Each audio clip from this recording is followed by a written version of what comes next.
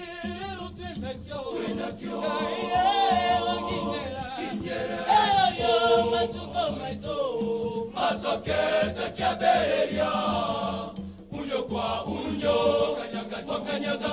Mnasonga mbali na yeye. Hamjali matendo yenu ya mudhi, hamjali Mungu wenu. Mbona kumsahaona maishani mwenyu upendo uliokuwa wa kwanza? Na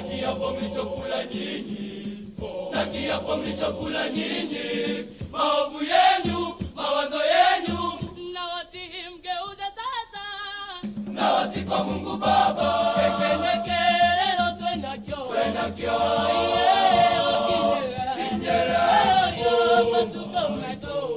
Masoketa kia bereria. Ekeneke leo twenda kyo.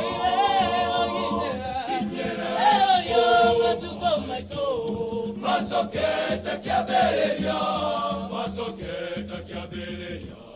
Masoketa kia bereria. Masoketa kia bereria. Masoketa kia bereria. Masoketa kia bereria. Masoketa kia bereria. Masoketa kia bereria. Masoketa kia bereria. Poderuta no emoira. Amarira nere. Itaro ya nilebe. Ere do de merire. Poderuta no emoira. Amarira nere. Itaro ya nilebe. Ere do de merire. Masoketa kia bereria. Bereria.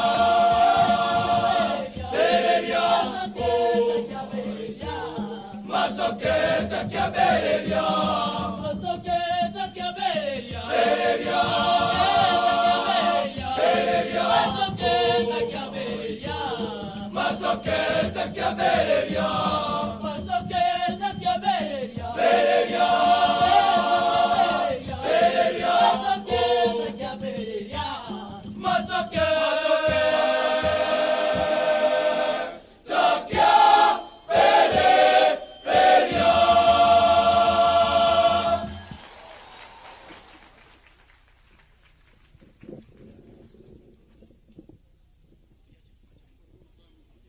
Thank you. Let's clap for them once again.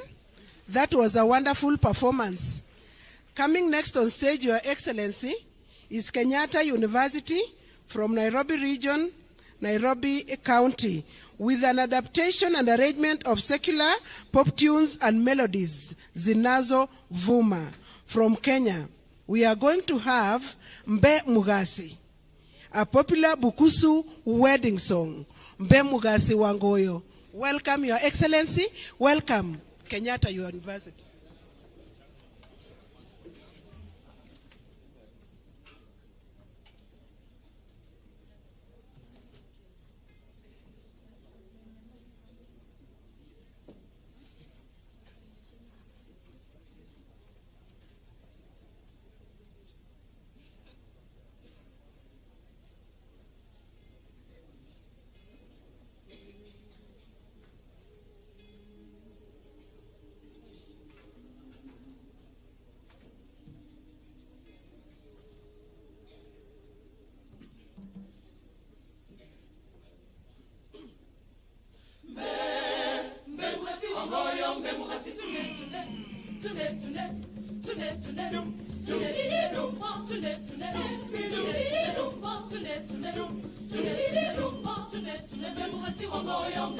Usime wange we kumoyo.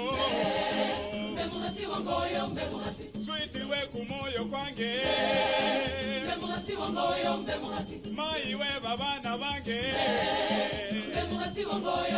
Itaishi naye ni mwenze.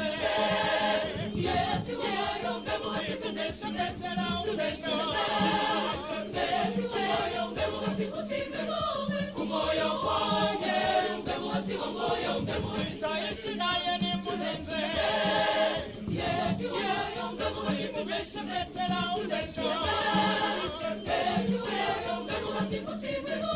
Kumoyo kwange.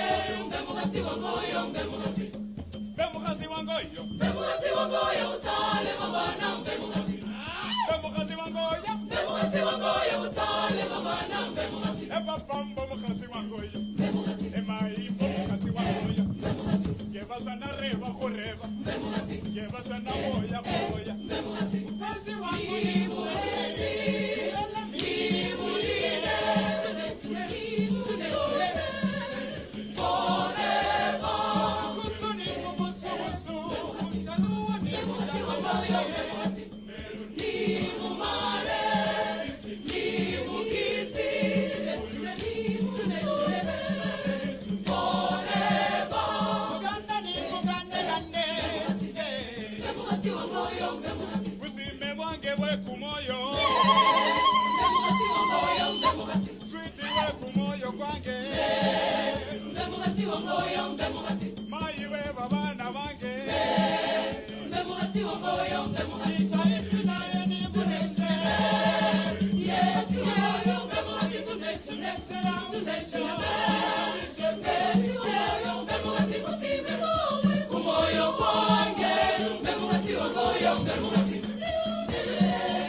Wow. Let's clap for them once again.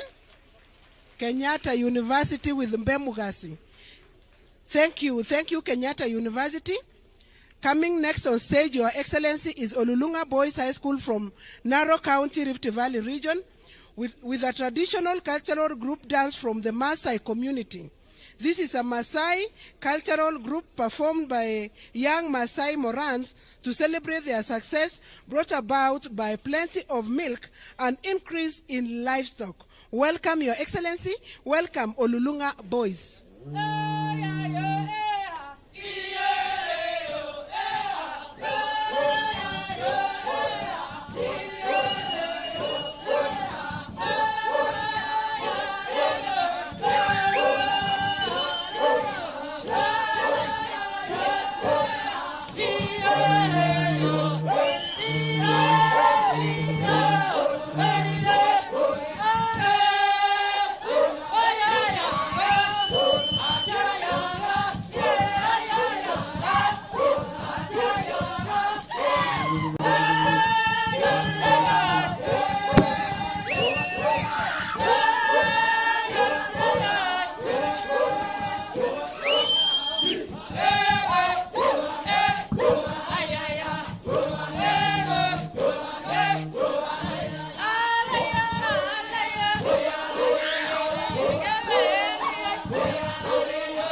Come on, let's appreciate all the performers. Let's give them a wonderful, wonderful round of applause. Your Excellency, sir, that brings us to the end of the performances for this particular cultural festival. Why don't we put our hands together one more time just to appreciate all the students, all the teachers, all the trainers, all the work that has gone behind this preparation.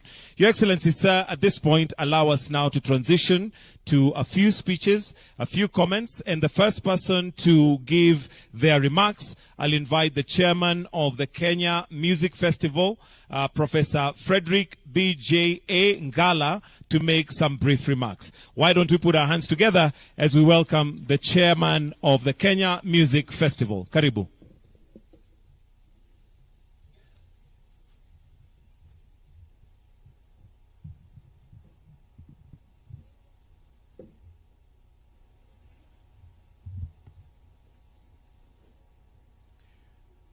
Your Excellency, the President and Commander-in-Chief of the Kenya Defense Forces and the patron of Kenya Music Festival, Dr. William Ruto. Your Excellency, the First Lady of the Republic of Kenya, Mama Rachel Ruto. Your Excellency, the Deputy President, Honorable Rigathi Gachagua.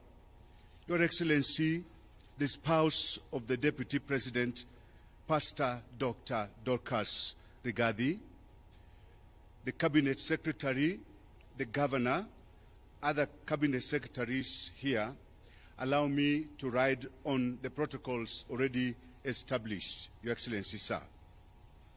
Your Excellency, the President, between 3rd and 14th of August 2024, our children mounted serious stage performance in dance, elocution, and music.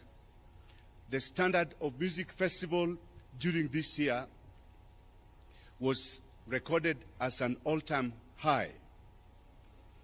The festival theme, Your Excellency, was talent development for growth of the creative economy.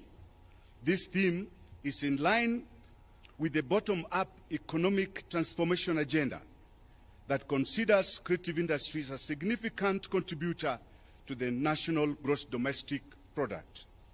This theme is also aligned, Your Excellency, sir, to the competency-based education that considers music festival as a platform for displaying talent, which is further aligned to the sports, science, and creative arts pathway enshrined in the basic education curriculum framework. Your Excellency, sir, to do this, we worked together with the National Executive Committee. Allow me, Your Excellency, to request them just rise. The National Executive Committee. Please appreciate that. Thank you. Together with the National Executive Committee, we had a total of about 50 adjudicators in all the areas of music, dance, and elocution. May I also request the adjudicators to rise from wherever they are.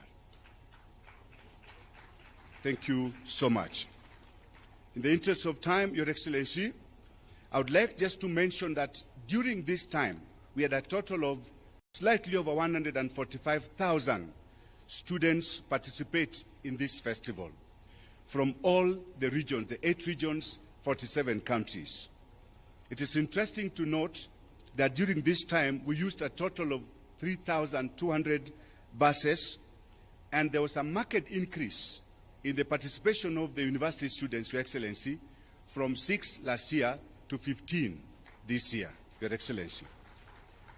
This festival was largely successful because of good guidance from the ministry, and in particular, I would like to mention Dr. Belio Kipsang, the PS Basic Education, Your Excellency, sir, together with the Director General and also the Director in charge of Field Coordination and Co-Curricular Activities. We had excellent adjudication work, devoid of any form of malpractice during this time, Your Excellency. And all the teams were brought to you, we assure you, they actually won genuinely fair game, Your Excellency. There was good leadership on the part of the National Executive Committee, and I want to mention specifically the contribution of Madame Janet Langat, who is just behind me here. This lady works very hard. Just allow me, sir. Thank you, Madam Janet. Thank you. Your Excellency, excellent security services was provided under the guidance of the Governor of Uasin Gishu County and the National Security System. Your Excellency, our children were fed on sumptuous meals and they were given proper accommodation in 39 schools within and around Uasin Gishu County. Allow me, very briefly, Your Excellency, to articulate just a few things to do with the vision of the current National Executive Committee. Number one, given that Kenya Music Festival is the largest cultural festival south of Sahara and north of Limpopo, Your Excellency, where we present numerous folk songs and folk dances, such as has never been seen before in the world. We would like to transform later, God giving us life, strength, and everything, to transform this to be the biggest cultural tourism center, so that every August, the whole world troops to Kenya to literally see what our children are doing, Your Excellency. This will generate enough money for us to run the festival, boost the local economy, and also generally raise the income levels of our people. Number two, Your Excellency, we wish to internationalize this festival. During this time, we had our friends from the United States of America and specifically University of Florida. In internationalizing this festival, Your Excellency, we are likely to learn from our brothers, and they are also likely to learn from us.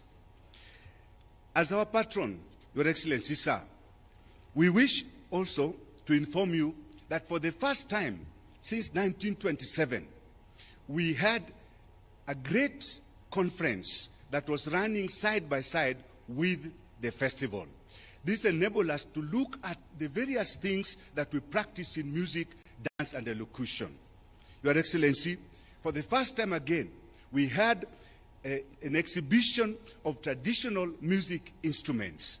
And our learners from all parts of the country, all the way from Garissa, Mandera, to this other side, to Lokichogo, everywhere, were able to learn about and even see practically the specific music instruments that they only learn or see in the textbooks.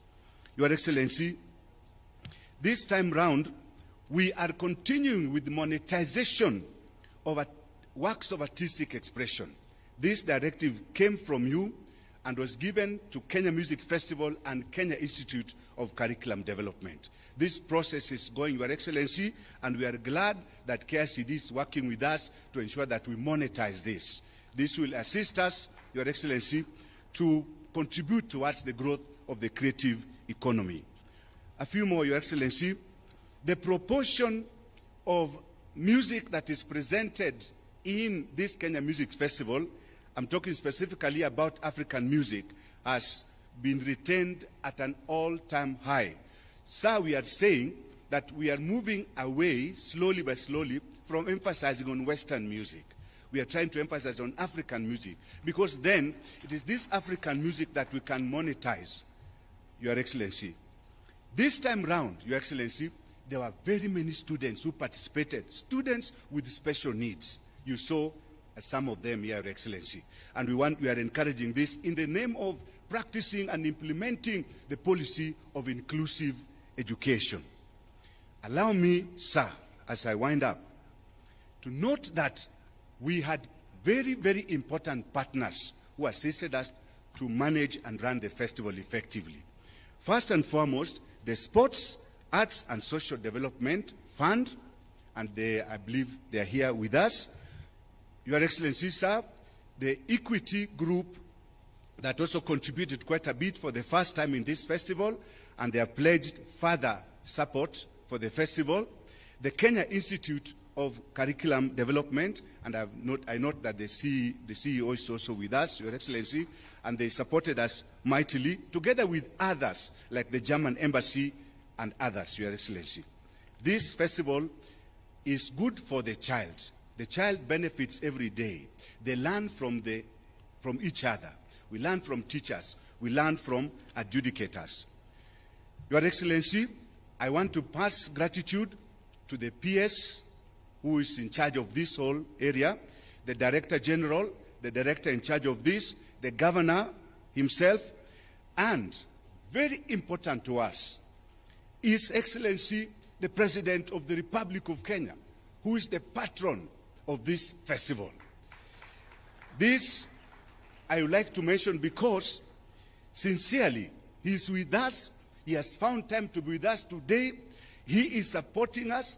He is an astute leader, an excellent leader, promoter of arts.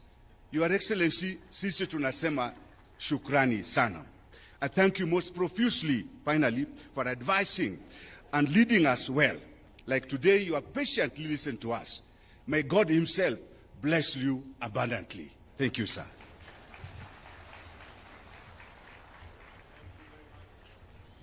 Thank you very much, Mwenyekiti. Tumpigie makofi tena.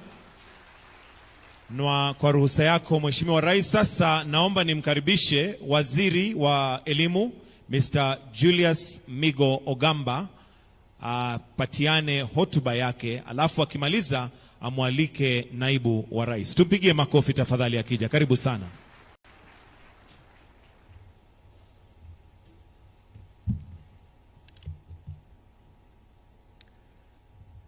Your Excellency, the President of the Republic of Kenya, Dr. William Ruto, Your Excellency, the Deputy President, Honorable Rigathi Gachagua, Your Excellency, the First Lady, Mama Rachel Ruto, Your Excellency, the Second Lady, Pastor Dorcas Rigathi, the Governor, Honorable Jonathan B., the Chairman of this music festival, senior government officials, teachers here present, honorable members of Parliament, distinguished ladies and gentlemen. Your Excellency, this 96th Music Festival, themed Talent Development for Growth of the Creative Economy, was largely funded by the Sports Fund that is under the Ministry of Youth Affairs, Creative Economy and Sports. Your Excellency, with your permission, please allow me to welcome my colleague, the CS Minister for Youth Affairs, Creative Economy and Sports, to make his remarks before I make mine. Thank you. Welcome.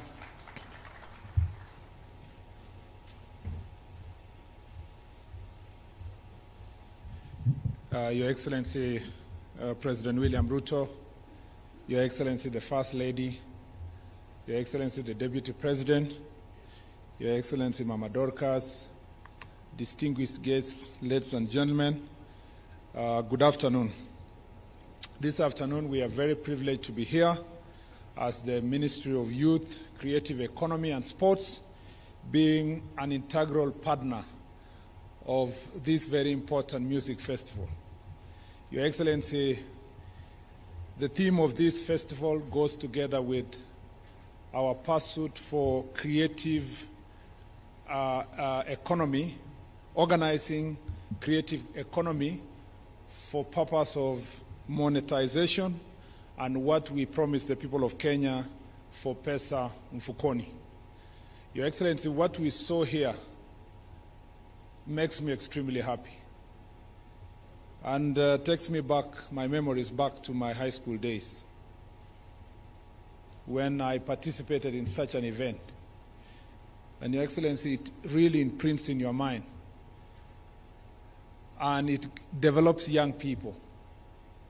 It's not just developing them for music, but the leadership that we have, the fact that we get opportunities to be elected, the confidence to address the public and to be able to speak your thoughts and mind comes from nurturing young people the way this process has done to grow them to be responsible citizens. And allow me, Your Excellency, to say when I see Mr. Ngala, Professor Ngala, now he's a professor, I don't see his professorship. I just see the music, and all the time he has been a great inspiration to many of us from the days we were in the university up to now. Your Excellency, the Ministry of Sports was able to support this program in an hefty manner, Your Excellency, to a tune of 150 million shillings to make this process successful. And this is only possible because you gave a directive immediately you came to office that the sports fund must be used to support sports and creative arts, Your Excellency, to make sure that it is confined to the sector that is going to grow our young people and help them to grow their talents. Your Excellency, let me use this time to repeat and reiterate what I said yesterday. This sector has great opportunity for private sector. It shouldn't be that government should be the only partner that puts resources to this sector. Our dream is to reach a stage where it is the private sector that takes the lead in terms of supporting and financing this sector. Because herein is opportunity for proper branding, for talent identification, Your Excellency, and an opportunity for the private sector to also brand themselves and make money through investing in this sector. We also hope, Your Excellency, that we can grow the music recording studios in our country to reach a stage where when we have these events, they should be here to be able to take note of the talents and sign them, Mr. President, as early as possible to make sure that the talents are developed and grown to reach a level that we require.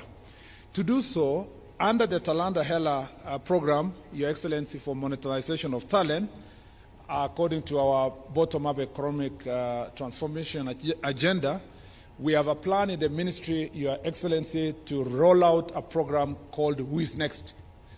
That program, Your Excellency, seeks to identify talent from the grassroots, and we will do it across the country to make sure that we identify talents in music, dance, comedy, poetry, fashion, modeling, and give them a platform to help them, about 3 million youth, Your Excellency, that are going to grow in this sector.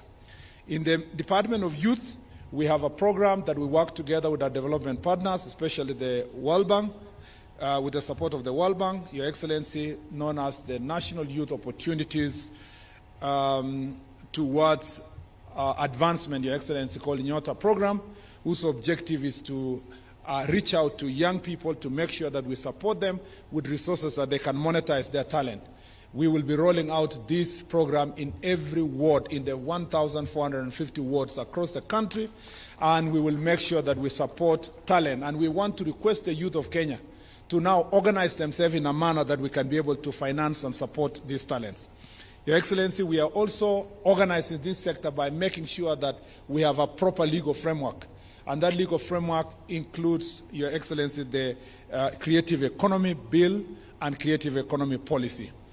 Finally, Your Excellency, the Youth Enterprise Development Fund has also set aside already resources, loans that are going to be advanced to young people at, Your Excellency, reasonable rates to make sure that they support monetization of their talent.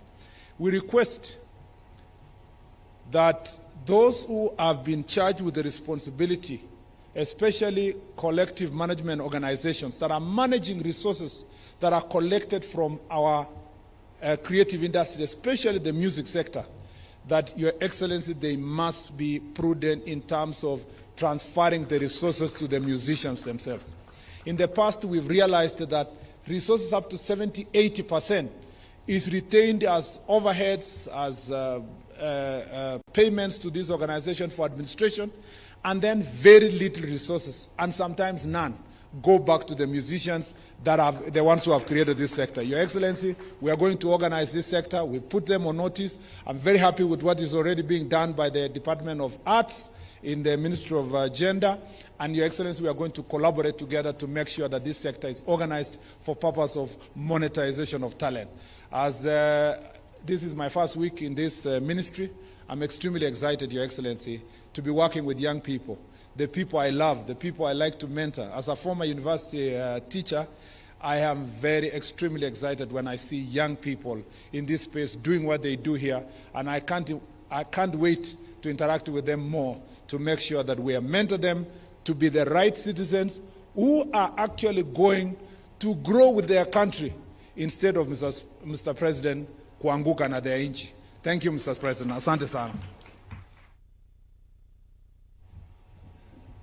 Thank you, Waziri. Your Excellency, on behalf of the Ministry of Education, I wish to most sincerely thank you for inviting the learners of Kenya to State Lodge Eldoret. This is a memorable event that shall forever be engraved in the minds of these learners. Your Excellency, as these learners trained and competed from the zonal level to the sub-county level, all the way to the national level, top in their minds was to perform in State House before the head of state and the whole country. For those gathered here today, it is a dream come true. Your Excellency, the Ministry of Education, under your strategic leadership, has put the CBC agenda firmly back on track. There is a clear path arising out of the recommendations that were presented to you by the Presidential Working Party on Education Reforms. These are some that are undergoing legal processes, but those that were operational in nature are being implemented to the letter. I'm glad to report to you that junior school has firmly taken root to the extent that at this gathering, Your Excellency, we've witnessed presentations by junior school as a standalone. The committee earmarked categories most specifically for junior school. Next year, we shall be having a full junior school, and the learners at that level will compete totally independently.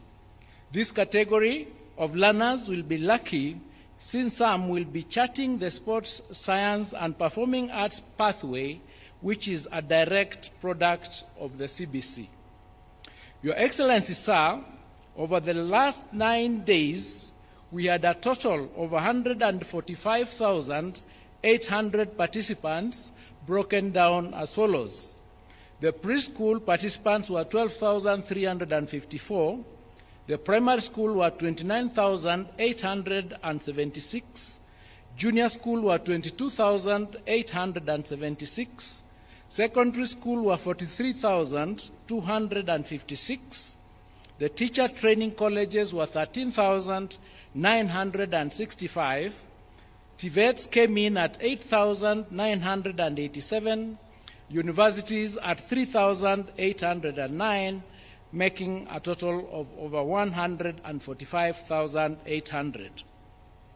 This increase, Your Excellency, in the numbers is attributable to the new entries by the junior school. The learners were comfortably accommodated in our learning institutions within Eldoret County. Your Excellency, I wish to appreciate the Sports and Social Development Fund for heeding your directive and fully supporting this co-curricular activity and other co-curricular activities in the Ministry of Education. This particular activity was fully funded by the Sports Fund. I also wish to thank other partners, including Equity Bank, the KICD, the Communications Authority of Kenya, the Kenya Universities and Central Placement Services, COOPS, and all these other partners that made this happen. Your Excellency, Moi Girls, and by extension, Eldoret, hosted this event and these students. And I therefore wish to also thank the Governor for hosting this big event. Your Excellency, I wish to thank you for your continued support towards university education, especially, Your Excellency, in the implementation of the student-centered university funding model that is currently in its second year. I wish to confirm that we have implemented your directive that all universities release the new fee structure letters stipulating only the household contribution towards the total cost of the degree programs. Over 125,000 students have so far applied, and out of these, 100,080 specific letters have been issued to the students as of this afternoon. Your Excellency, those cover 36 universities, and we are on course to meet the deadline, which is in 2 or 3 days away. That is by the 19th of August, 2024.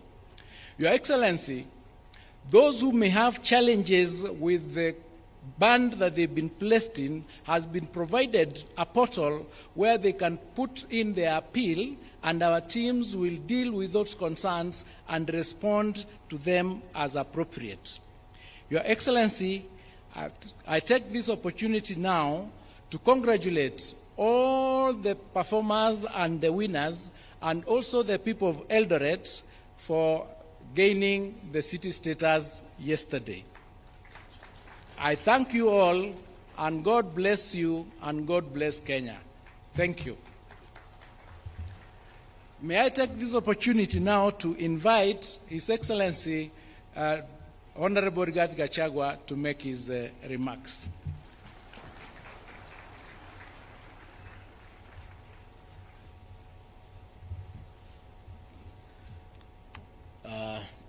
Your Excellency, Dr. William Ruto, President of the Republic of Kenya and Commander-in-Chief of our Defense Forces, Your Excellency, the First Lady, Mama Rachel Ruto, the Cabinet Secretary is present, Principal Secretary is present, the Governor of Uasin Gishu County, Jonathan B., the Senator of this great county, Senator Mandago, members of Parliament, organizers of this Winner State Concert, an entire music festival, adjudicators, composers, script writers,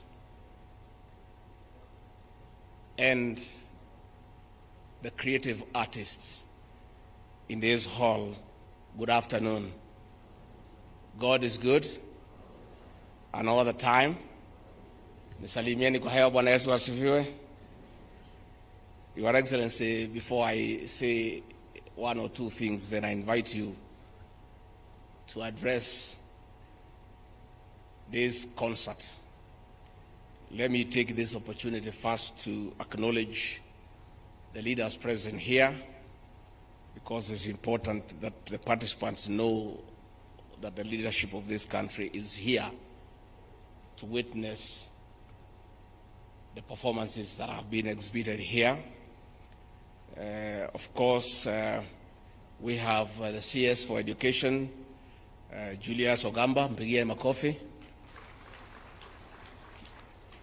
CS Kipchumba Murkomen for Youth, Sports and Creative Economy. The CS for the National Treasury and Economic Planning, John Buddy. We have, of course, the Governor of this great county, Jonathan B., a.k.a. Kotumoja. We have a Senator for this great county, Jackson Mandago. I've also seen the Secretary General of Kotu, Francis Atwoli. I saw him smiling when the Senator boys were performing on Zilizopendwa. His love for Lingala music is the worst kept secret in this country. I think Mzee, you really enjoy it.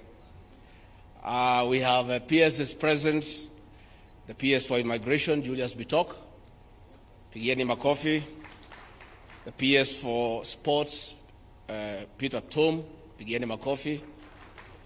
The CS for Tibet, Esther Moria, pigeni makofi. The PS for Education, Belio Kipsang, pigeni makofi. The PS for the National Treasury, Chris Kipto, pigeni makofi. The PS for Higher Education, Beatrice Nyangala, pigeni makofi. The PS for Tourism, John Olutua, pigeni makofi. The PS for ICT, Engineer John Tanui, pigeni makofi. And the PS for Culture, Arts and Heritage, Umi Bashil, pigeni makofi. Your Excellency, we also have in attendance members of Parliament, the Honorable Julius Meli, the MP for Tinderet, pigeni makofi. The Honorable Farah Malim, the MP for Dadaab, pigeni makofi.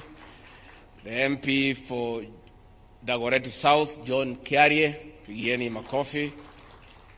The MP for Lemuru, Engineer John Kirago, pigeni makofi. Nominated Member of Parliament, Joseph Wainaina, pigeni makofi. The MP for Garsen, the Honorable Ali Wario, pigeni makofi. The MP for Sirisia, the Honorable John Weluke, pigeni makofi. The MP, the Women Rep for Baringo, Florence Jematia, pigeni makofi. The MP for Lugari, Nambwera Nabi, pigeni makofi. The MP for Aldai, Marianne Ketani, pigeni makofi. The MP for the Mheshimiwa Oboka Milemba, pigeni makofi. And the one and the only engineer in Parliament, the Honorable Oscar Sudi, the MP for Kapsaret. Your Excellency, I'm very happy to accompany here to this winners concert. And we want to thank you for always creating time to sample the best in our creative space. Your Excellency, the performances that have been exhibited here this morning, from where I sit as somebody who has been in the creative arts space for a long time, were very high standard. And I really sympathize with the girls who had a piece here complaining about behind the adjudicator's desk. It was a great piece, but there is nothing we can do. The adjudicators are the IBC of the creative art space. All you have to do is just improve on your performance, because there will be winners, there will be losers, but at the end of it all, the performances are of very high quality. Your Excellency, what the young people have exhibited here today pricks the conscience of the nation.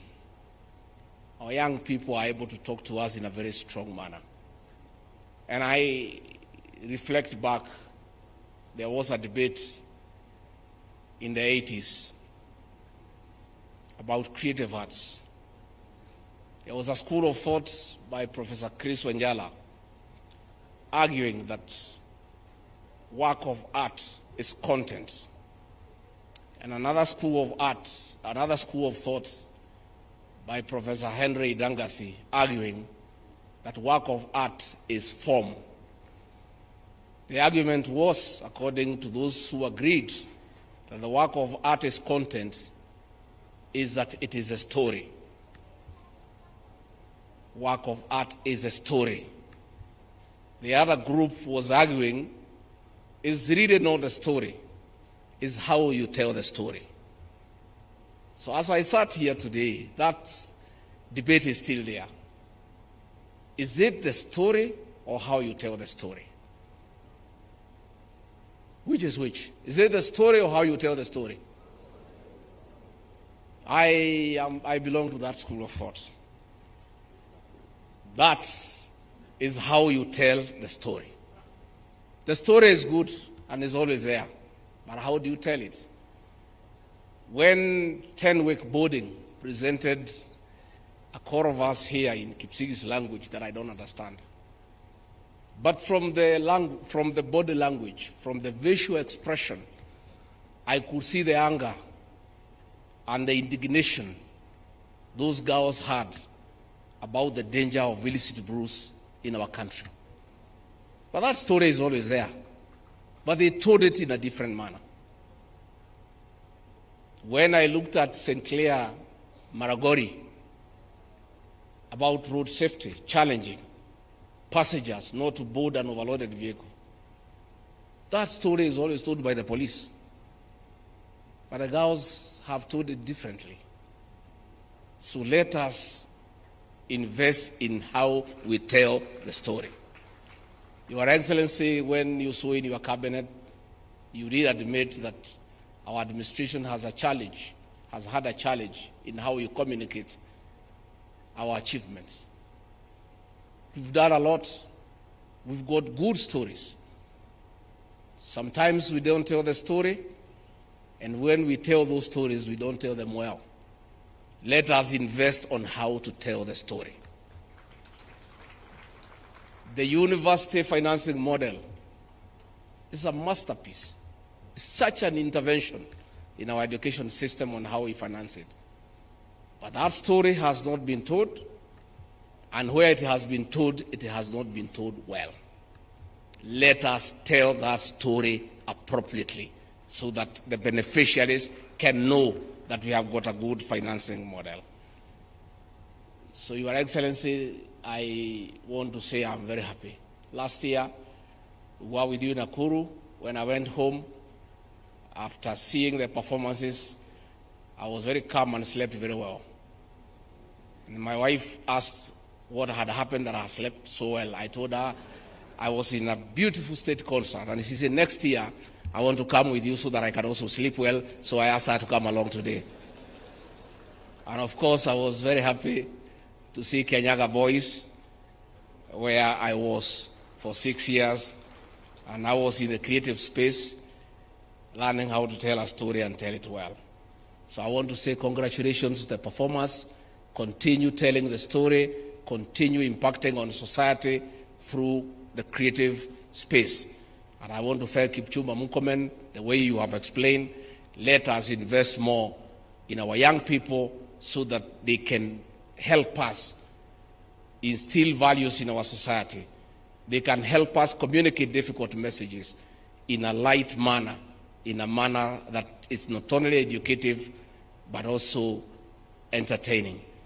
With those very many remarks, I want to request all of you to stand up and help me by clapping and ululating and kushangilia to welcome the President of the Republic of Kenya, Dr. William Ruto, to come and tell his story and tell it well. Mr. President.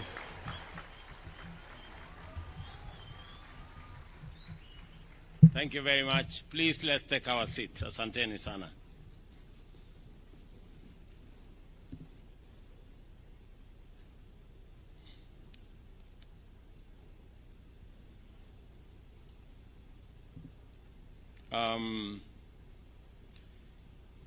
Your Excellencies, honorable members, distinguished artists, good afternoon.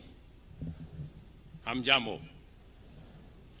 Let me take this opportunity, first and foremost, to welcome all of us, those from far and wide, to Eldoret, the newest city in Kenya. As you're all aware, Eldoret became the 5th city in Kenya yesterday.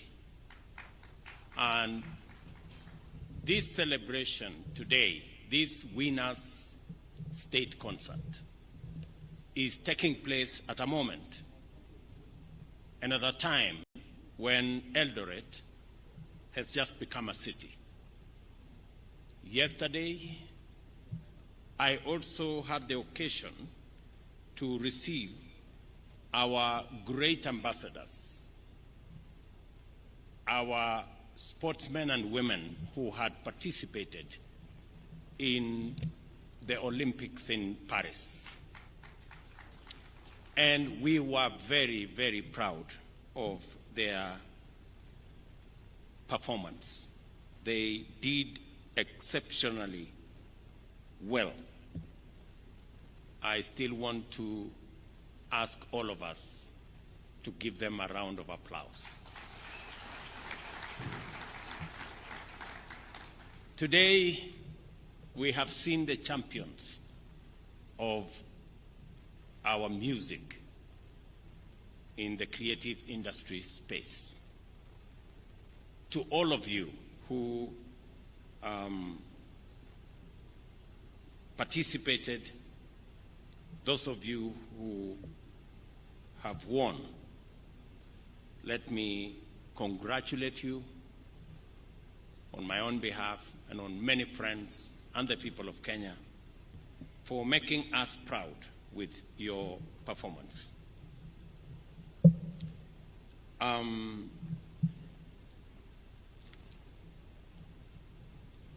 I take this opportunity to welcome all of you to this very special state concert, hosted, as I have said, in Kenya's 5th city, the city of Eldoret, commonly known as the City of Champions. It is truly fitting that as we celebrate the conferring of city status on Eldoret, this new city also plays host to the National Music Festival. This great occasion is a testament to the limitless potential and talent that resides in our nation, Kenya, the natural land of champions. I have been informed that it is the very first time this event is being hosted in Eldoret. Congratulations, Uasin Gishu County, for all the work you have done together with the leadership of this event to host this occasion. I am also aware that it is the very first time that a state concert is being hosted here in State Lodge, Eldoret.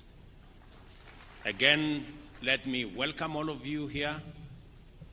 Please forgive me for the situation outside here. It's not very tidy because this place is not used to hosting big events like this. Next time, I will make sure that I improve on my hosting. I need to do some work around this compound to make sure that when I have guests like you, you have ample and adequate space to come to. The Kenya Music Festival has long been a fountain of creativity, nurturing the raw and potent talent found in our young and youthful learners. Over time, this festival has offered a platform for learners to showcase their boundless gifts in music, dance, and poetry. These talents, identified meticulously and shaped and honed by the dedication of teachers, tutors, and lecturers, have played a transformative role in our society, building confidence and instilling pride in those who have graced the stage, as I saw them here this morning and afternoon. This year's theme, Talent Development for Growth and the Creative Economy, is both timely and aligned with the government's agenda. We recognize the creative economy as a pillar of our national economic transformation, and the Kenya Music Festival is a vital component in this endeavor. From vocal and instrumental music to traditional and contemporary dances, and from scripting to public speaking, this festival has demonstrated its enduring legacy in developing a broad range of creative talents. The digitization of these performances, spearheaded by the Kenya Institute of Curriculum Development, is already providing our students with new avenues for recognition and revenue generation as their content reaches not only local and regional, but also global audiences online. These festivals' impact on the creative economy can neither be gainsaid nor overstated. It fosters local talent, promotes economic growth, preserves our cultural heritage, and builds a sustainable creative system. Additionally, it provides our learners with the opportunity for international exposure, preparing them to compete on the world stage. As you are aware, Kenya has been given the opportunity by the German government to be the country to showcase our culture next month in Germany. And among the participants that will participate in that event in Bonn in Germany will come from this festival. It will also come from the drama festival. The numbers involved in this year's festival speak volumes about the value we place on the creative and performing arts. We've been told here close to 145,000 participants, students from different parts of our country, have taken to the stage representing all levels of education, including special needs education.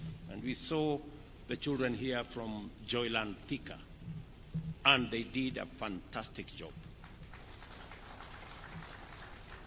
This inclusivity is a hallmark of this festival, ensuring that every child has an opportunity to realize their full potential.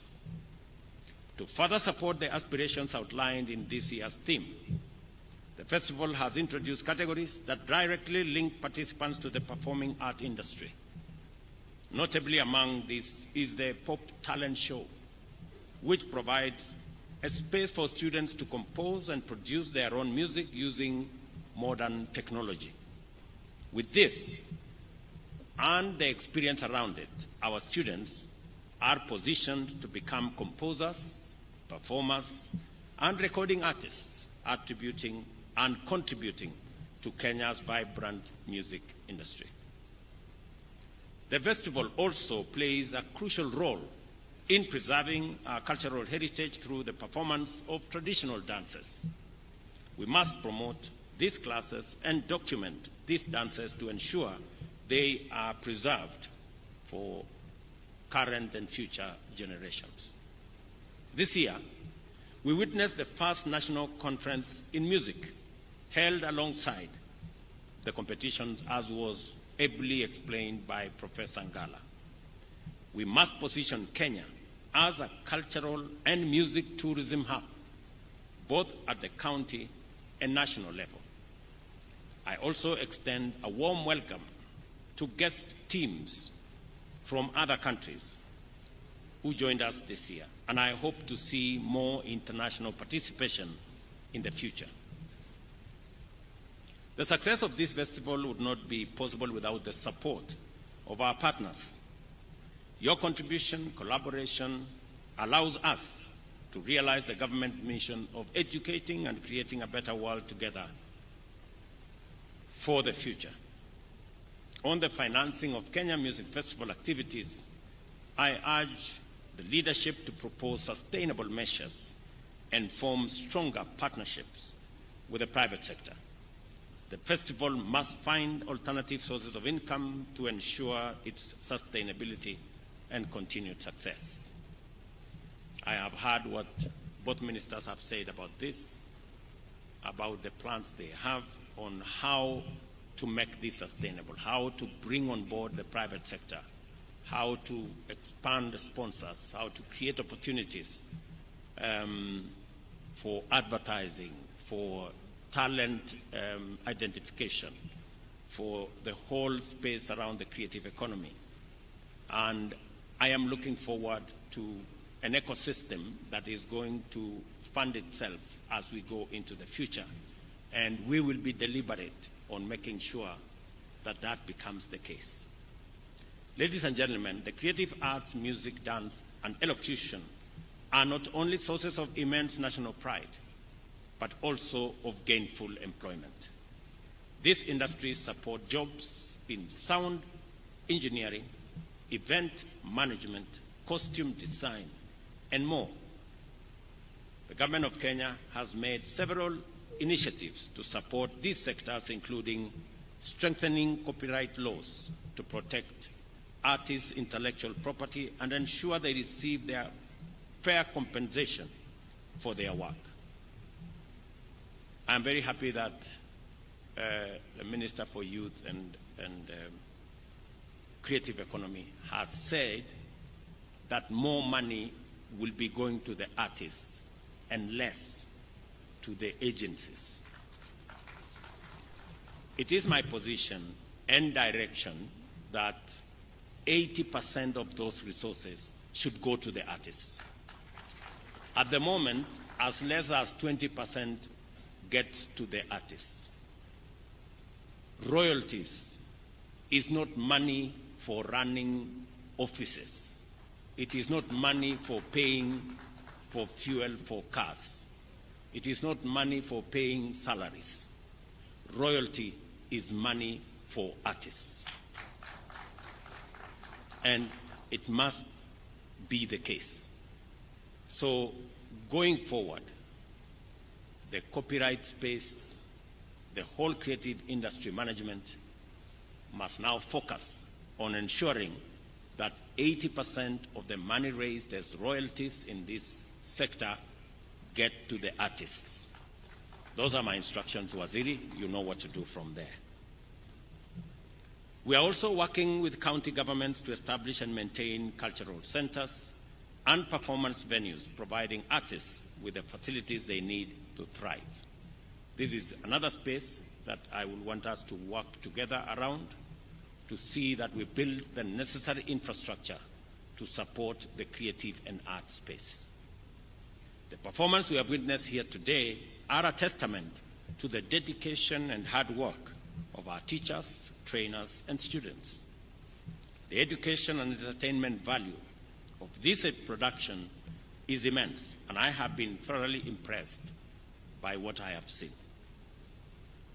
As we conclude, I wish to commend Uasin Gishu for being a hospitable host and for the support provided by the county government and security agencies to make sure that this event, a huge event of 140,000 people in this city, is not a mean feat. Congratulations. For the teams proceeding to the international stage, I have a message for you. Like I reminded our triumphant athletes who have just returned from the Olympics in Paris, you are both our best and the world's finest. There is nothing, and I repeat, there is nothing that is beyond you. So go ahead and make your country proud. Please, by all means, shine.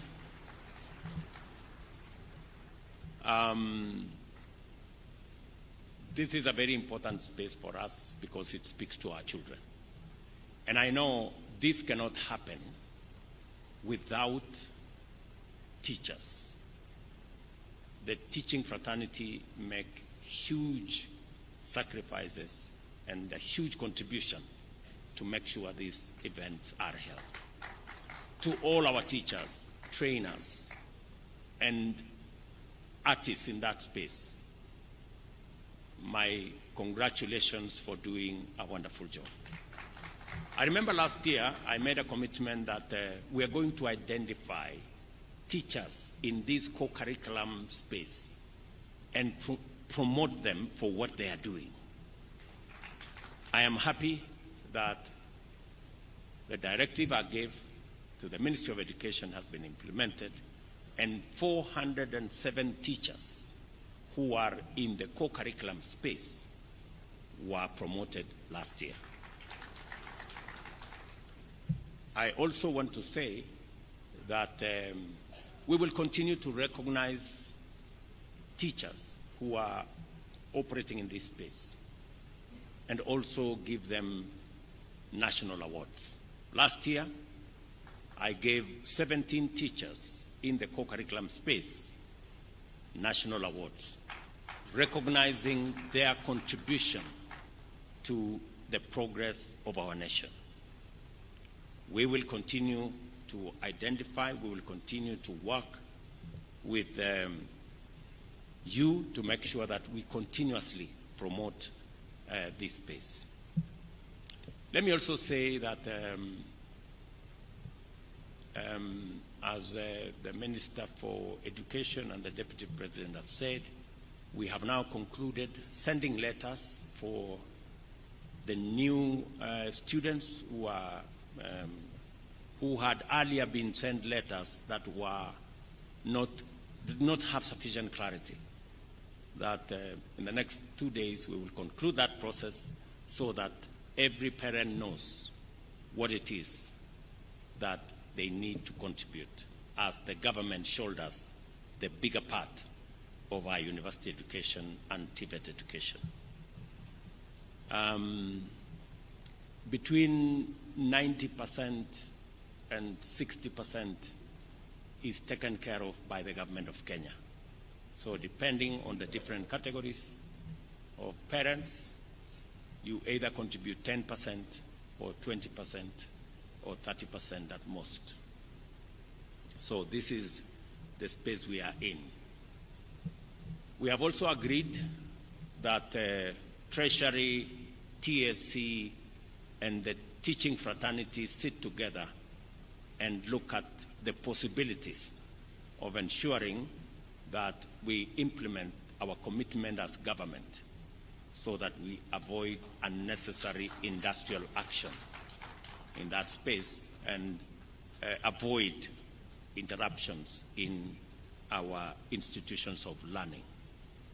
So that engagement is going to happen, and I want to tell the leadership of all those who are concerned, all the stakeholders, to work together for the interest of our children, respecting also what is due to our teaching fraternity. So we will work with the teachers. I have already given instructions to Treasury to work with the Teacher Service Commission and the leadership of our teaching fraternity, both at the NAT and the CUPET level and also at the other university levels.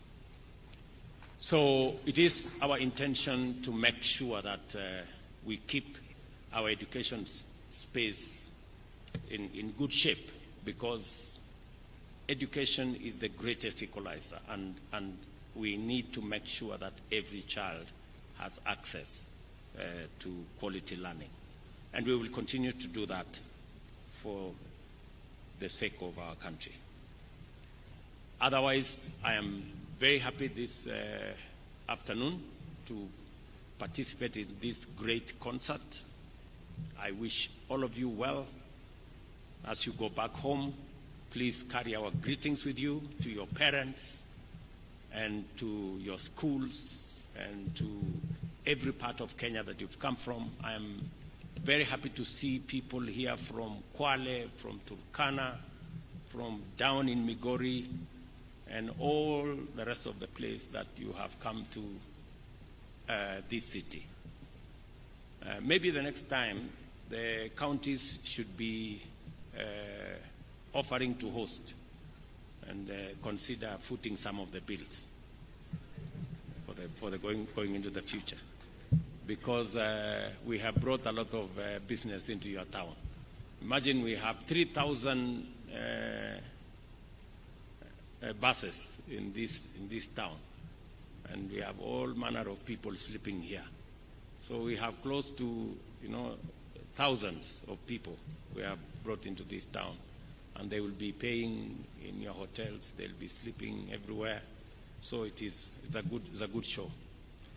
So otherwise, mimi nataka niseme asante sana. Thank you very much for coming. Thank you very much for this wonderful feat that we have seen. And we will continue improving on this space as a government to make sure that our children get the best. Asanteni sana, and God bless you. Thank you. Another round of applause for His Excellency, the President. Thank you, Your Excellency. Your Excellency, I'll request that we take our seats. Let's take our seats kindly as we now transition to the award ceremony. We have 13 awards that are going to be given to the best performing pieces, and I will call them out as we go along. Allow me at this point, Your Excellency, to also ask His Excellency, the Deputy President, the Chair, and the two CSs present to join you to flank as we now give out these awards. Also, the children will have a photo session with His Excellency the President, so I'll request that we proceed backstage in the order in which your performances were done. So students who are still in the crowd, kindly, immediately after the awards, we proceed to backstage. We proceed right now. We'll do the pictures after the awards in the order in which the awards were given. So the first award to be given is KCD Trophy, Best Early Childhood Development Education Center, and the winner is Kitengela International School from Athi River. Why don't we put our hands together for Kitengela International School as the representatives now come to receive the award. The next will be Best Primary School, and this is Lukenya Academy, so let's have them in line.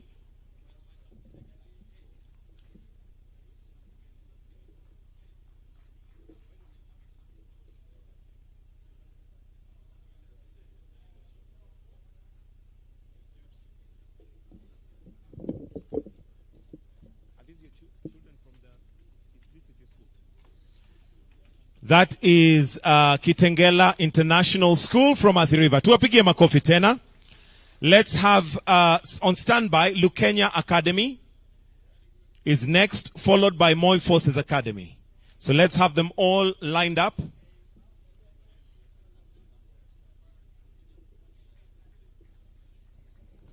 They all want to hold the award. Wonderful, wonderful. All right. Thank you. The next is Best Primary School, Lukenya Academy. Let us appreciate them as they are coming on stage. That is Lukenya Academy. Moi Forces should be on standby.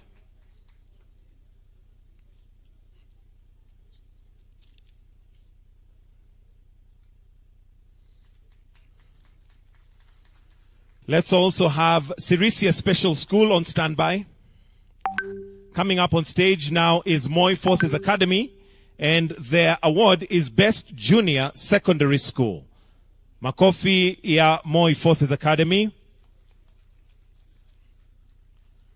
Followed by Sirisia Special School.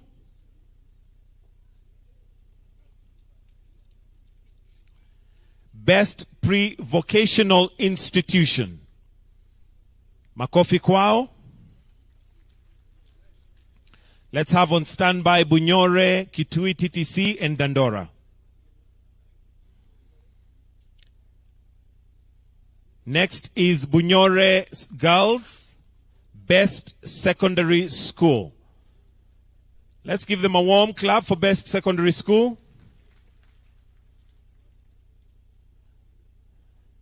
Next is Kitui TTC, Best Teachers Training College. This is a SEPUT sponsored trophy.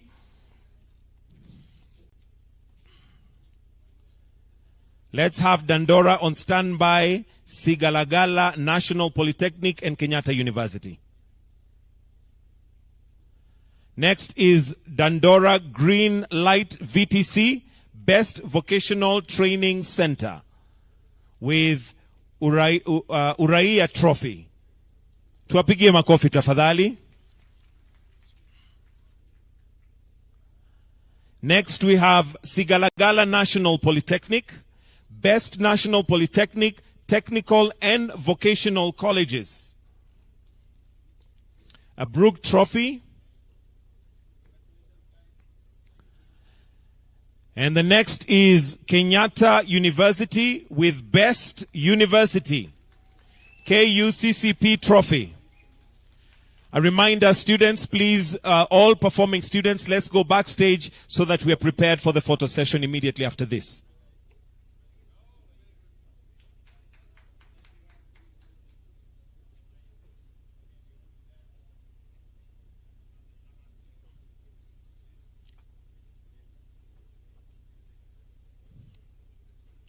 Next, we have Nyangweso School for the Hearing Impaired, Best Special Needs Education, Primary, Best Special Needs Education in Primary, Alupe University Council Trophy.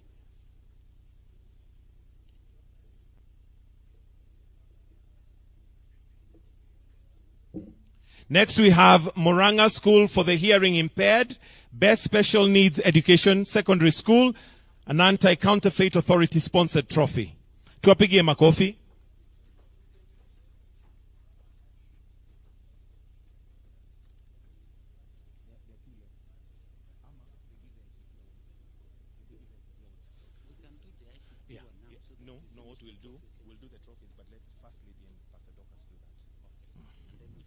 Next, we have Nairobi County, Best County, that's Teacher Service Commission Trophy. Tuwapigie makofi.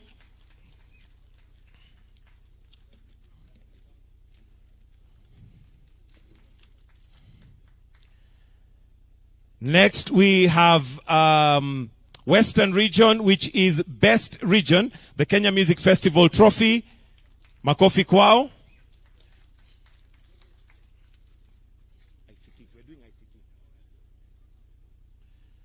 With your permission, Your Excellency, there was a Huawei ICT competition 2024 that attracted 160,000 students from 82 countries. Today, we have the winning team, and with your permission, Your Excellency, may I request the First Lady and Pastor Dorcas to present these gifts kindly. So, Your Excellency, if you may retreat, but we welcome Her Excellency, the First Lady and Pastor Dorcas to present these awards.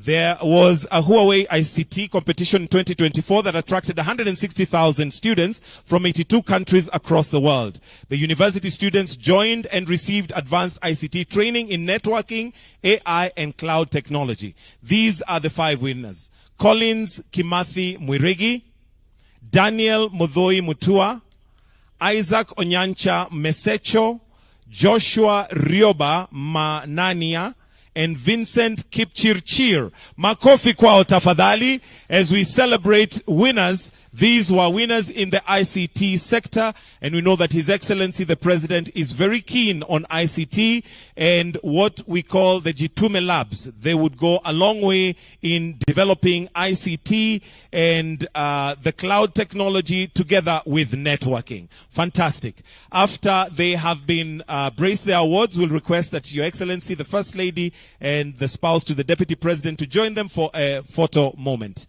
If we may capture that.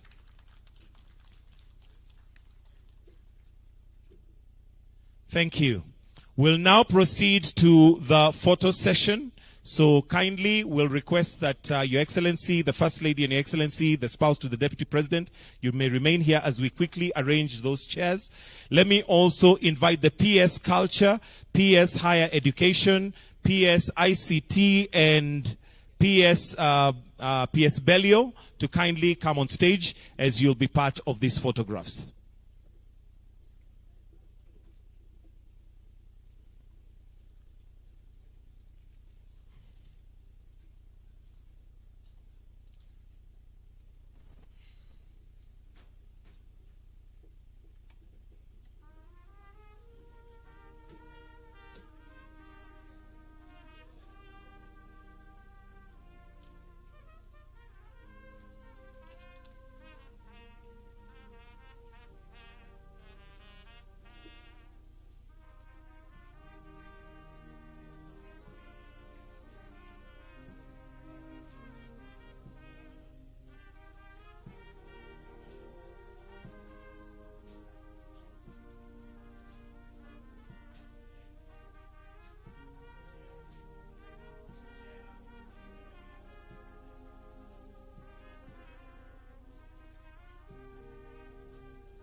So the pictures are in the order in which they performed. So please, let's just arrange them in that order.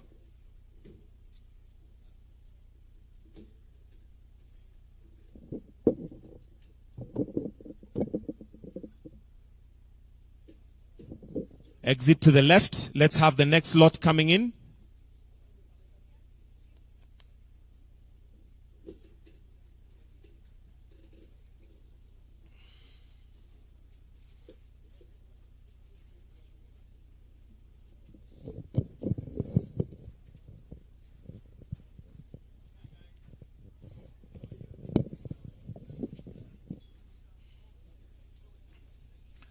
For those behind, please ensure that you're between the shoulders so that you're visible. Make sure you can see the crowd in front of you. And you smile. Thank you. We may exit to the left.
Ensure that you can be seen. Stand between shoulders.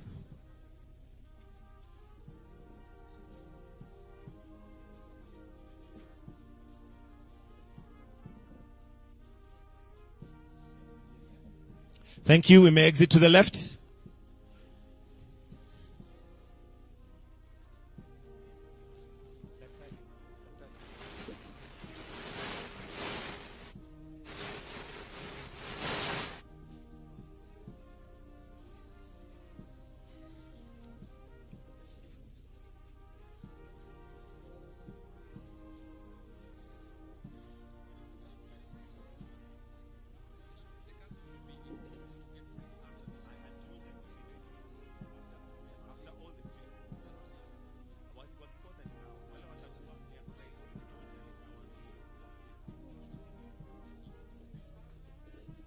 Exit to the left.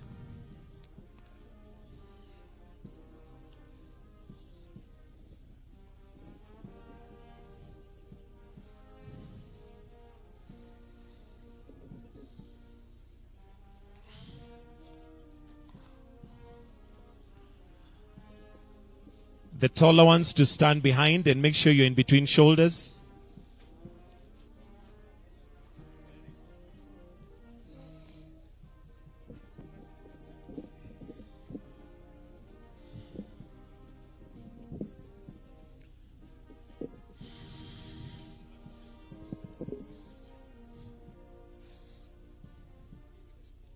Thank you. Exit to the left.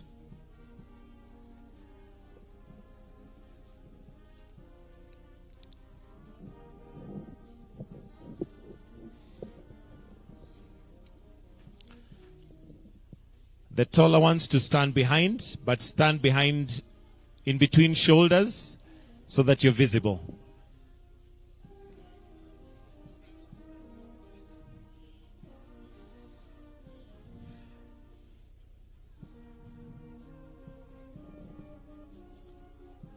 Thank you. Exit to the left.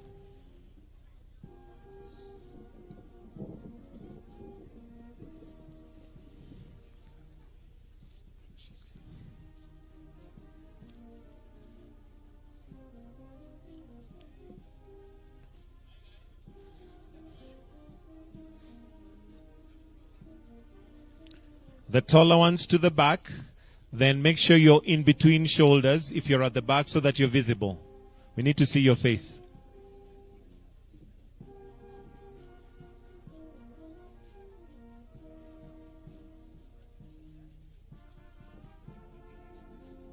Exit to the left kindly.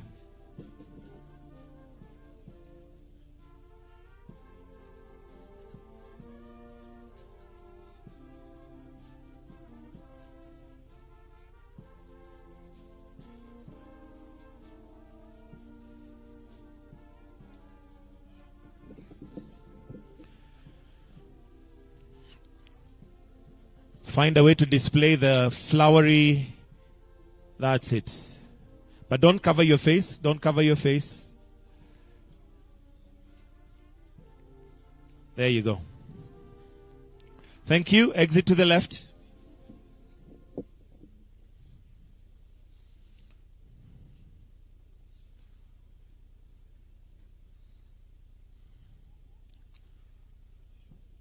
Those who are taller, remember to stand behind.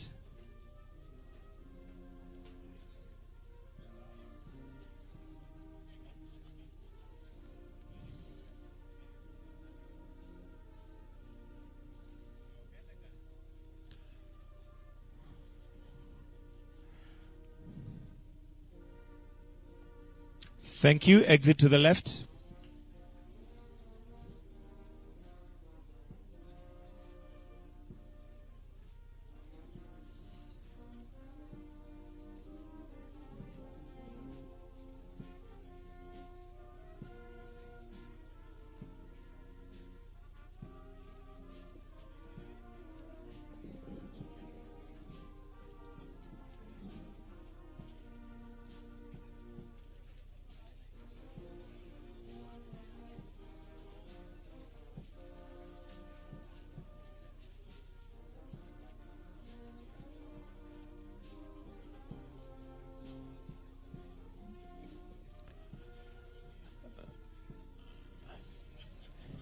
His Excellency likes their uniform. Let's exit to the left, please. We may exit kindly. Let's exit kindly.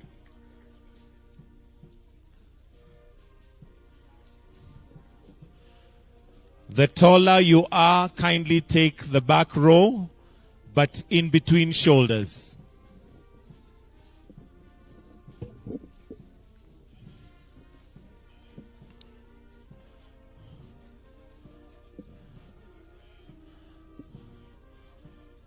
All right, let's look forward and in 3, 2, 1. Thank you. Let's exit to the left. Through the left.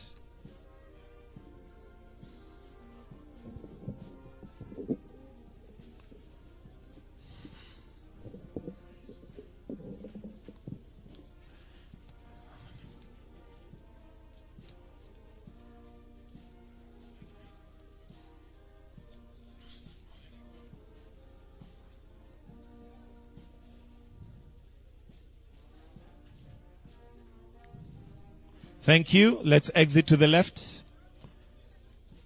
Exit through the left. The left.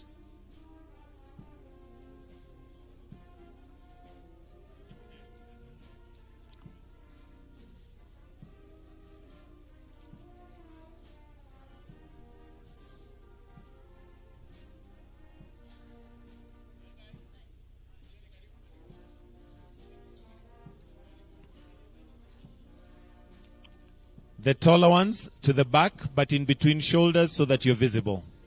We want to see your face.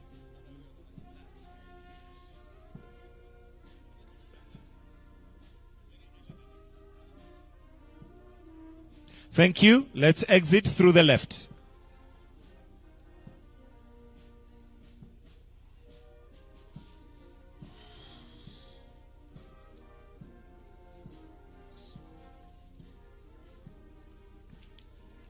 Na sasa ni watu wa mapeka mapeka.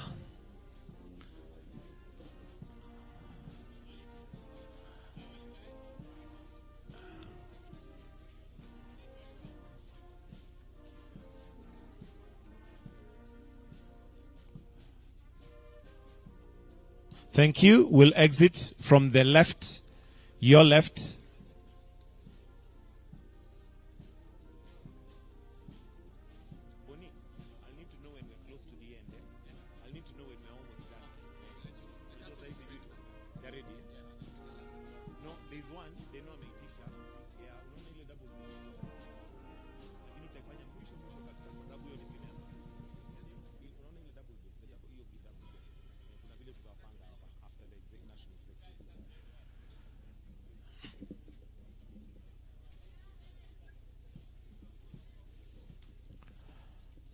Thank you. Let's exit to the left.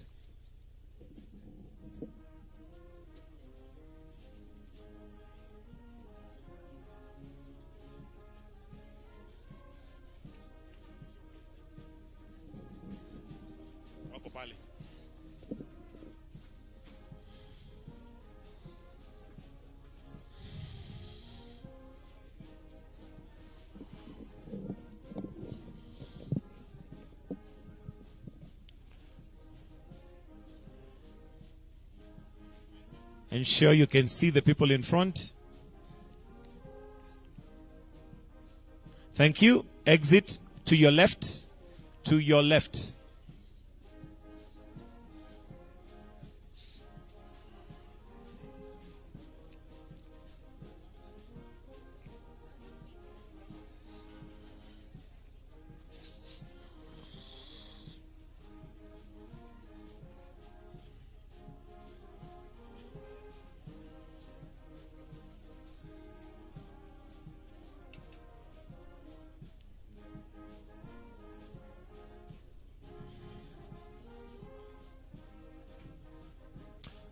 Thank you. We may exit to the left, to your left.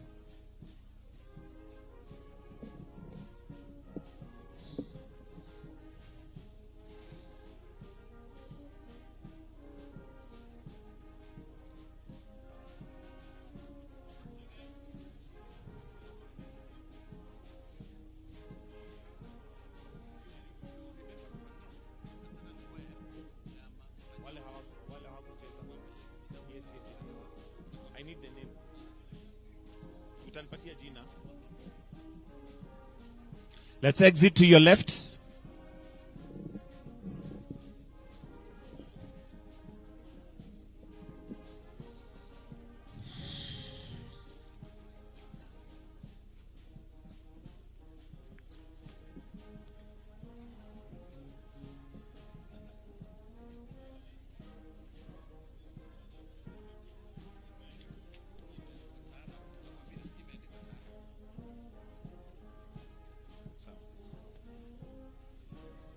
Thank you. Exit to the left.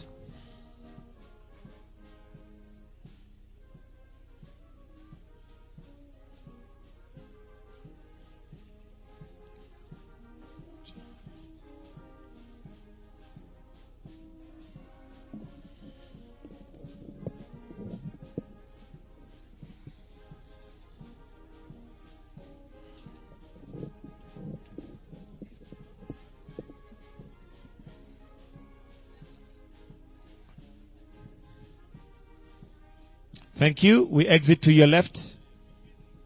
Next group can come in.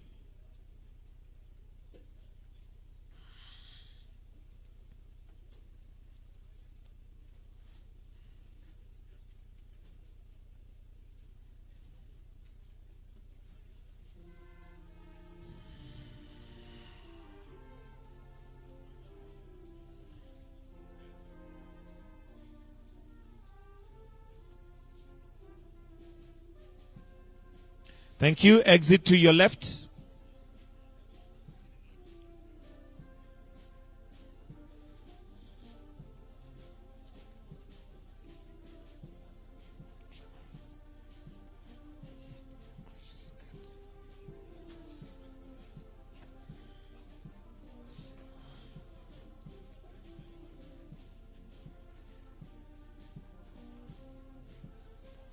Those ones are quite a number.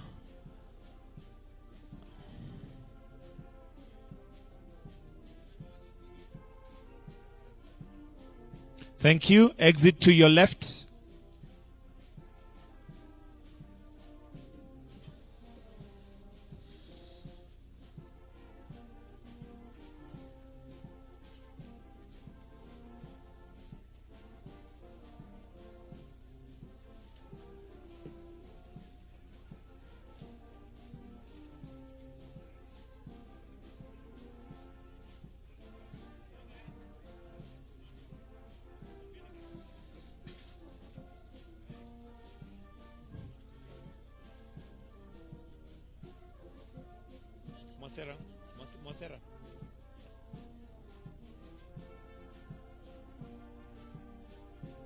Thank you. Exit to your left.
All right, exit to the left.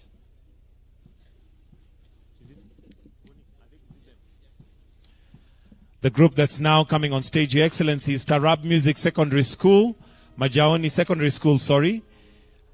Due to a technical problem, they were not able to perform, but we shall ensure that their performance is scheduled.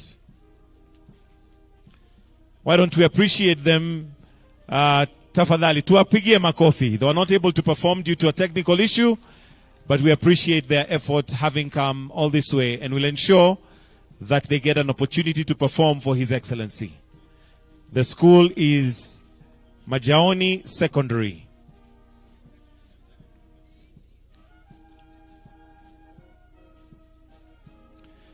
Let's exit to our left, to your left.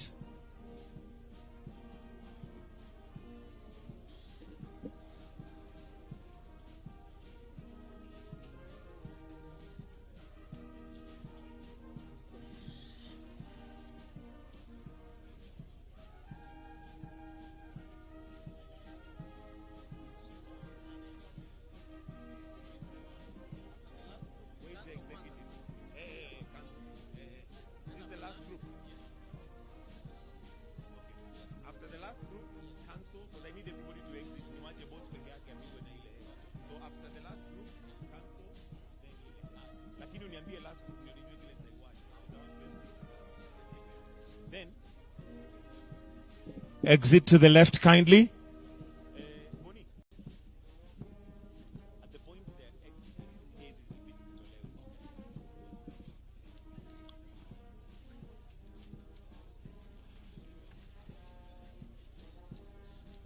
It's a big choir.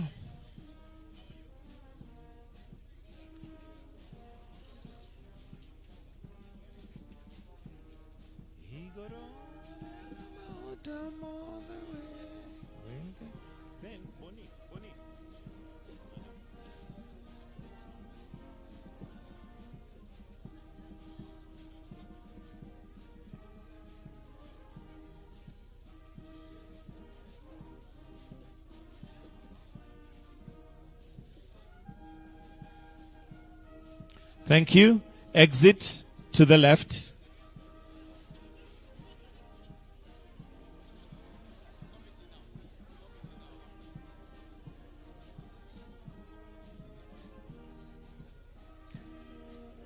And now, as we get close to the end of, we have adjudicators. The adjudicators.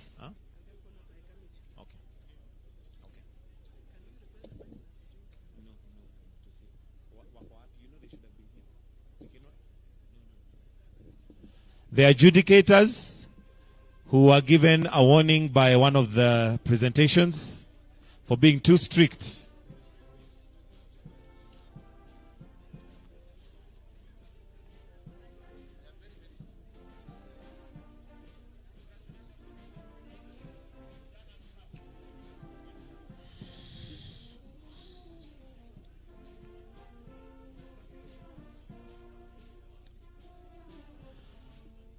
After that, we have the committee.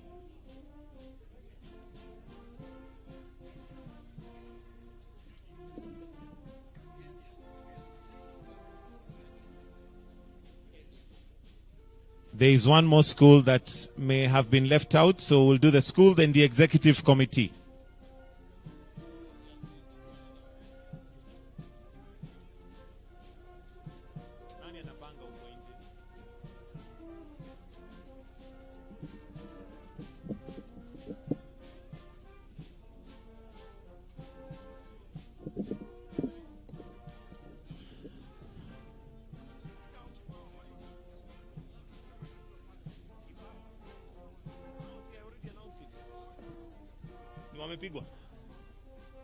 Let's all look forward and smile in 3. Oh, the cameraman is not ready.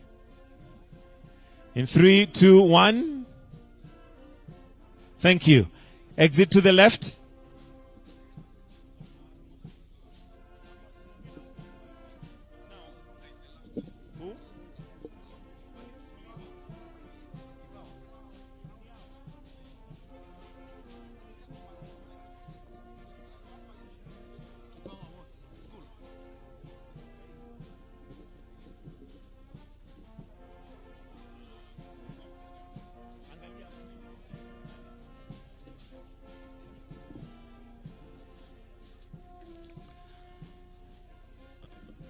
All right, so let's all look forward. In 3, 2, 1, smile. Thank you. Exit to the left. The executive committee.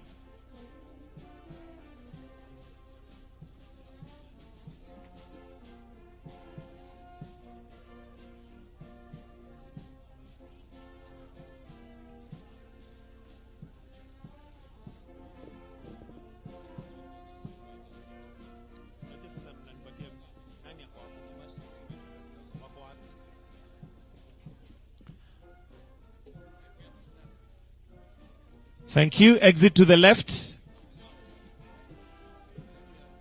The next group, a school.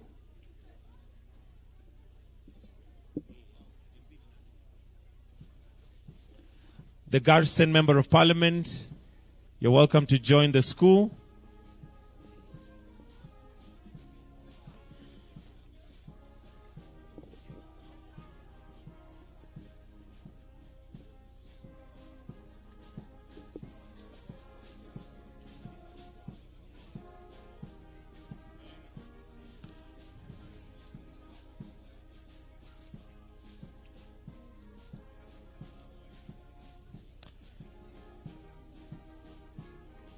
All right, thank you. Exit to the left.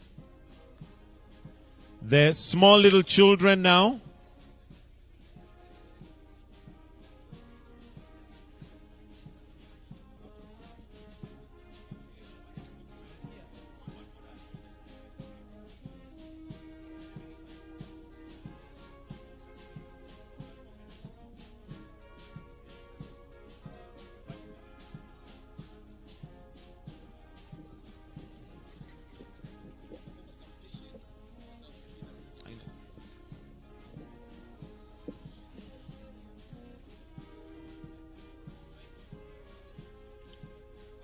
Hii ndio picha ya gazeti. Beautiful picture. Smile. Wonderful. All right, thank you. Children, we may now exit.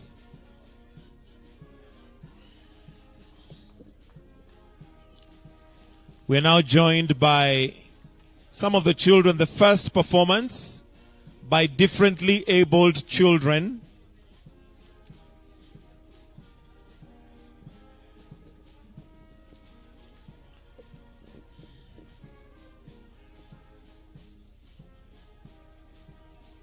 And I can see children that know how to take advantage of an opportunity. When they see His Excellency, they have a word for him.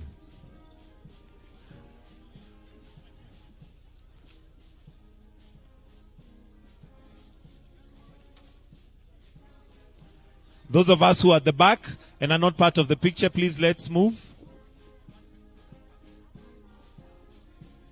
Thank you. Our first performance, which was by differently abled students, are now joining us. Let's bring them. Let's usher them in for their photo moment with His Excellency, the President. We'll soon be winding up.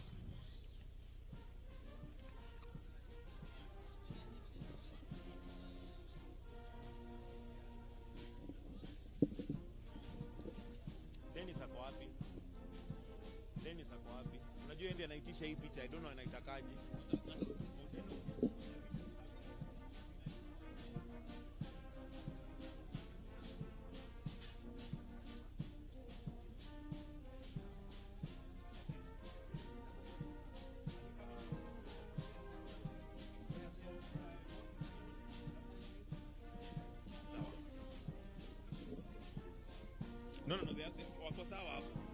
what we need to do.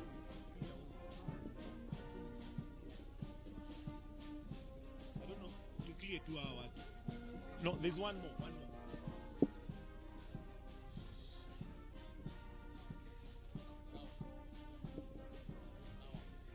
Beautiful picture right there. Makofi kwao. Thank you. It helps them smile. Thank you.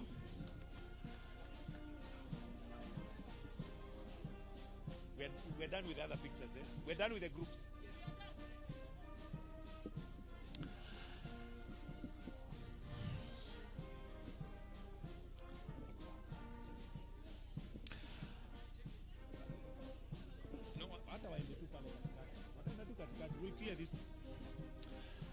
Thank you, Your Excellency. As we prepare to wind up, I'll then request that all of us retreat to our seats except His Excellency the President. We may retreat to our seats as we prepare to finish except His Excellency the President. Kindly allow us to hold you 1 more minute as we remove those chairs. And to give it a touch of music, which is what this was all about, would like His Excellency to have a picture with a double bass, as it's known. Some of us may not know what this is. It's not an extra large guitar. It's a double bass instrument.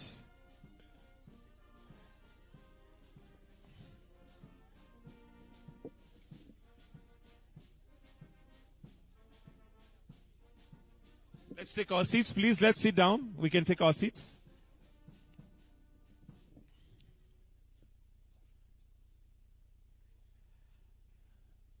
Band, you may continue with the soft music as we have that picture taken.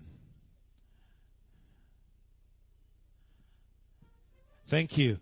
I'll now request that we all exit the stage and leave His Excellency to take the last, the national anthem as we wind up. So let's all be upstanding as we have now come to the end of this particular session, and we'll finish with the Kenyan national anthem. The national anthem.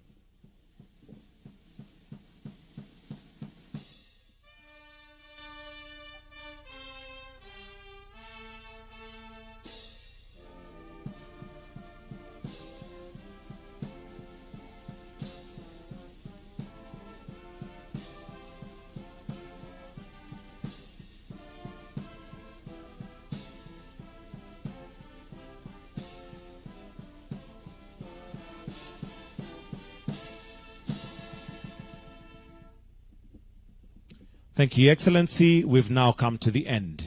Lunch will be served for the children and students.